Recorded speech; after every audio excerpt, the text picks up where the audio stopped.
বিগত সময়ে যারা ছিলেন দায়িত্বে তাদেরই দায়টা নিতে হবে, কেননা আমাদের সন্তানরা যে হাম তো আরো আগেও হয়েছে, আরো আগে কি হয়নি, আমাদের সন্তানদের হয়েছে আমাদের, কিন্তু এভাবে মৃত্যু হার কেন বেড়ে গেল এবার? আর এতটাই আমরা আধুনিক, তারপরেও কেন মৃত্যুর হার বেড়ে গেল?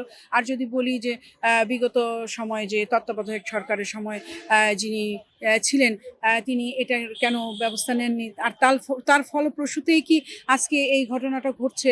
23 জন শিশু মারা গেছে আমার যদি ভুল না হয়, 23টা শিশু মারা গেল, যে মায়ের কোল খালি হলো, এগুলো কিভাবে ভরপূরণ হবে?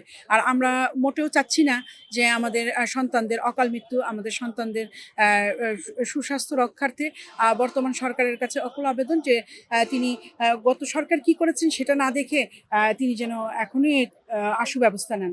ধন্যবাদ।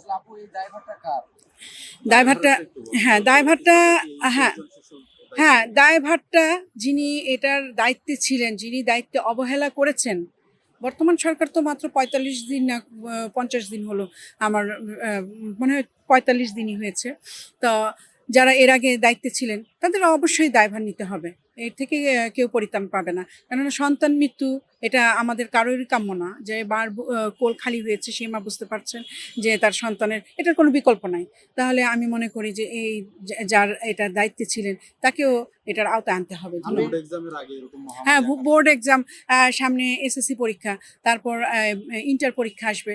তো এগুলা আমাদের সন্তানরা যদি এখনো অসুস্থতায় ভুগে, কেননা একটু জ্বর আসলেই ভয় লাগছে, হ্যাঁ, আমাদের সন্তানরা যদি এরকম অবস্থায় পরিণত হয় তাহলে আমাদের এই স্কুল বা এত বছর পড়াশোনার কি মানে হয়?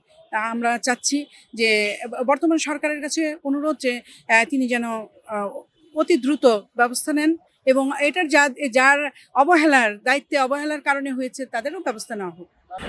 সেটা যদি প্রমাণিত হয় তাহলে অবশ্যই এটা প্রমাণ করা হবে যে দুর্নীতি করেছেন কিনা। এটা তো প্রমাণ আমি কিভাবে বলবো? আমার কি এটা দায়িত্বে যে আমরা জনগণ হিসেবে যদি উনি করে থাকেন অবশ্যই এটার ওনার দায়িত্বে পড়বে এবং ওনাকে এটা জবাবদিহিতা আনতে হবে।